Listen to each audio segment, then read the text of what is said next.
Aujourd'hui, le numérique pénètre l'intervention en santé mentale. Au-delà des technologies, il reste une évidence. Les systèmes évoluent, les situations numériques changent, mais l'intervention en santé mentale commence toujours par une rencontre. On a tout le temps un feeling en dedans, puis je pense que cette voix-là, cette intuition-là, peu importe comment qu'on la nomme, je pense qu'il faut la reconnaître et avoir confiance que cette voix-là a quelque chose d'important à nous communiquer. Il faut essayer de voir c'est quoi qu'elle nous demande.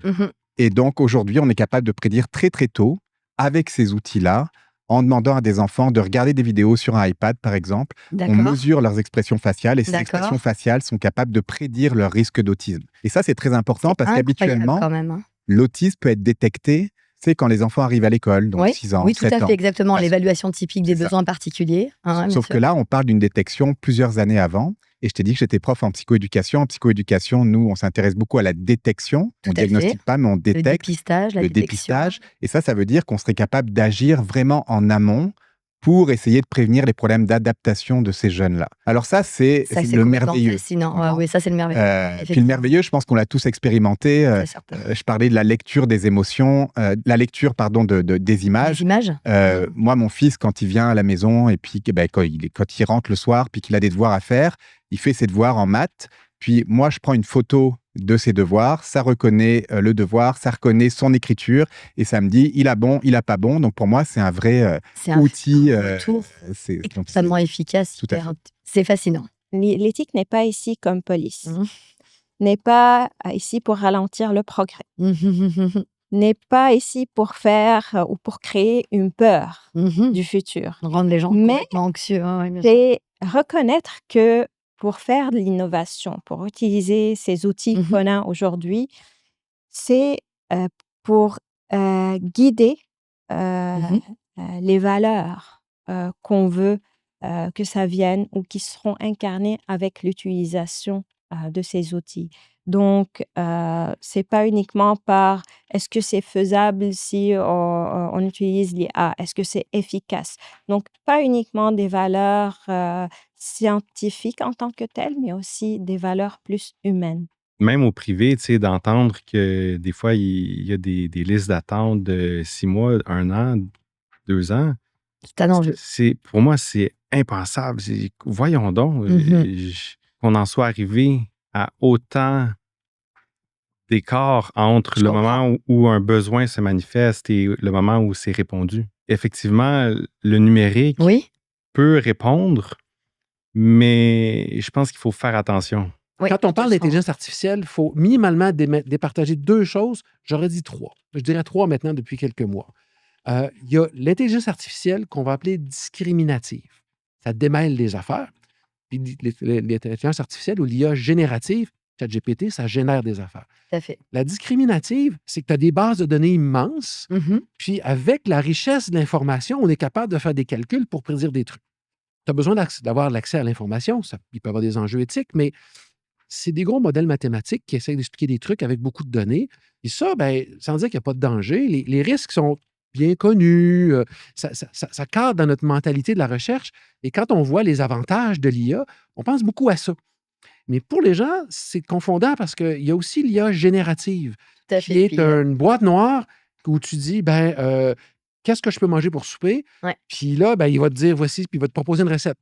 Puis dans la recette, il pourrait avoir de l'arsenic dedans parce que le logiciel, il n'a pas réfléchi. Parce que les outils d'intelligence artificielle générative, ChatGPT, Claude, Gemini et les autres, c'est des moteurs qui ont été conçus pour reproduire le langage humain. Il n'y a pas d'intelligence, il n'y a pas de conscience, ça ne crée pas des concepts. Il y a une intelligence, mais sans conscience. Une intelligence artificielle sans conscience. Donc, ça prédit des séquences de mots qui peuvent aller ensemble, puis après ça, puis ça construit comme ça. Alors, c'est pas vraiment la même chose. Et là, on a des outils maintenant qui se développent. Et ça, le TGV, on ne l'a pas vu venir. Donc, il y a plusieurs questions à se poser. Je pense qu'il ne faut pas tomber dans la démonisation des technologies numériques. Il ne faut pas se dire c'est nouveau, c'est mauvais, ou c'est nouveau, ça n'a pas été testé avant, donc nécessairement, c'est de la merde et autres. Pas du tout. Mais je pense qu'il faut quand même y aller prudemment et cette résistance-là, l'utiliser pour faire avancer les connaissances et la mise en place sécuritaire des outils. Pourquoi faut-il aller toujours plus vite, plus loin? Et particulièrement en santé. Parce que dans ce qui se passe dans la relation entre cliniciens, par exemple, et patients, tout à fait, ou les personnes qui sont usagères ou autres, bref, pourquoi est-ce que ça devrait être dans l'urgence? Et je reviens aux entrepreneurs. Les entrepreneurs, eux aussi, parlent maintenant de la culture d'urgence numérique. OK. C'est vraiment le terme qui est utilisé présentement. Oui, mais c'est cette urgence que l'on ressent et cette pression que l'on a depuis que l'IA est en présence dans nos vies, parce que c'est carrément ça. Mais c'est aussi de dire jusqu'à quel point, en tant qu'entrepreneur, on doit utiliser l'IA. Mais ça va plus loin que ça. Donc, le comment on l'utilise, le quand on l'utilise et le pourquoi on l'utilise. Mais surtout, est-ce que j'ai pris le temps de faire un diagnostic organisationnel en amont pour dire de quoi ai-je vraiment besoin? C'est quoi un diagnostic organisationnel? Un diagnostic organisationnel, c'est prendre le temps de faire un inventaire, je vais le dire comme ça pour que ce soit vulgarisé, un inventaire, en fait, de l'ensemble des pratiques de l'entreprise dans toutes les sphères. OK, c'est ça. Hein? Pour identifier à la fois les vulnérabilités, les bons coups également, puis maintenant, quels sont les objectifs et les actions qu'on va mettre en place pour atteindre ces objectifs. Comme intervenant, est-ce que moi, je veux l'utiliser, la santé numérique? Exact. Puis si je veux l'utiliser, comment est-ce que je l'utilise? C'est quoi l'impact? C'est quoi les répercussions que ça peut avoir sur la personne que je vais aller aider? Mais aussi, c'est quoi l'image que je projette au patient, à la patiente, du fait que je suis un peu un intervenant augmenté par l'intelligence artificielle. C'est très bon, intervenant augmenté. Je pense que ça, c'est parce que tu as un savoir, cette fois-ci, qui est scientifique et pratique. On parle de réalité augmentée. La réalité augmentée, c'est le fait de combiner un élément virtuel avec un élément réel. Donc, j'aime bien intervenant augmenté. Dans la littérature scientifique, on parle d'intervenants virtuels ou réels. On parle aussi de milieux in virtuo ou des milieux in vivo. Mais là, on a un intervenant augmenté. Donc, l'intervenant augmenté, ça peut être très optimisant pour l'accessibilité aux soins. Ça peut être très facilitant, à l'image de ce que nous a dit Pierrick.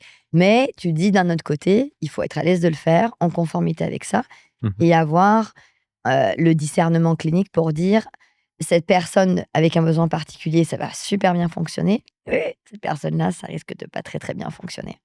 C'est là où il faut faire la distinction entre la découverte scientifique et l'innovation. Merci. Est-ce que tu peux prendre bien un temps? Parce que je pense que les personnes qui nous regardent et nous écoutent sont mélangées. Ils voient marquer innovation numérique, solution numérique, découverte numérique en santé mentale. Est-ce que tu peux juste faire un petit balayage de cette polysémie finalement qui les mélange un peu là? Absolument. Regarde, une découverte scientifique, c'est ce qui est publié dans des papiers, donc c'est ce qui reste dans le carré de sable. Aussi merveilleux soit-il, ça reste dans le carré de sable. Prenons encore l'exemple de cette histoire de dépression par la voix. Maintenant, imaginons qu'on veuille faire sortir cette découverte hors du carré de sable. Ça veut dire que ça devient une innovation. Parce que quand ça devient pratique pour la société, c'est-à-dire ça devient un produit, on passe de la découverte au produit. D'accord. Donc le produit utilisable par chaque membre de la société. Que ce produit soit à bénéfice ou pas. L'idée, c'est le produit, la résultante. On est d'accord? Il n'y a pas d'aspect financier.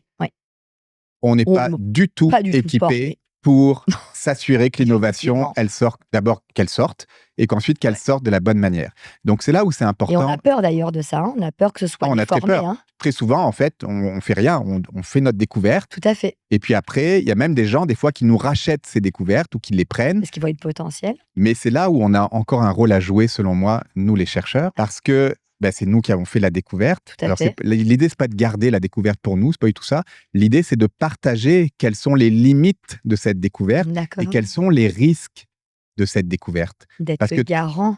Voilà, d'être le garant. Si je fais ça avec la machine, j'entends déjà la machine me répondre « Ah, je suis désolé. » Merci de jouer le jeu de la machine. Oui, c'est ça. C'est très... Moi, je trouve que c'est pas authentique. Oui, d'accord. Mais avec une personne, mais déjà, on se rapproche de quelque chose qui peut être le plus authentique possible parce que on est en contact avec un autre être humain. Et ça, la machine, l'intelligence artificielle, ne peut vraiment pas reproduire la même chose. là, on voit partout, là, c'est partout, l'IA et autres, le monsieur, madame, tout le monde a accès à ça, puis les développements se font vitesse grand V. Donc, il y a une question de littératie numérique. Rendre le discours autour des technologies accessible pour le grand public. Ben, ce genre d'entité-là, je pense que c'est nécessaire. Il faut le faire. À la base, là, il faut le faire. Clairement, OK. Mais comment c'est fait en ce moment, je trouve que c'est incomplet.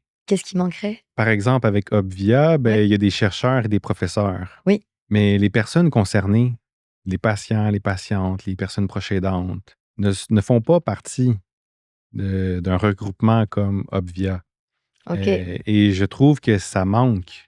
On a toute notre dada, notre expertise, on arrive avec ça, on a nos biais à travers ça et autres. Et toute cette couleur-là que ça amène au final nous a permis de livrer du contenu qui avait chacun sa propre richesse puis amène quelque chose. Puis ce que j'en retire de tout ça, c'est qu'il faut continuer à en parler. Il faut continuer à amener ça au public. Il faut aider les gens à comprendre. Oui, comme on est chanceux d'être impliqué dans ce processus-là. On est dans une phase de la vie là, où tout se développe vitesse grand V. On a l'intelligence artificielle qui arrive et tout. Puis nous, on est aux premières loges de ça.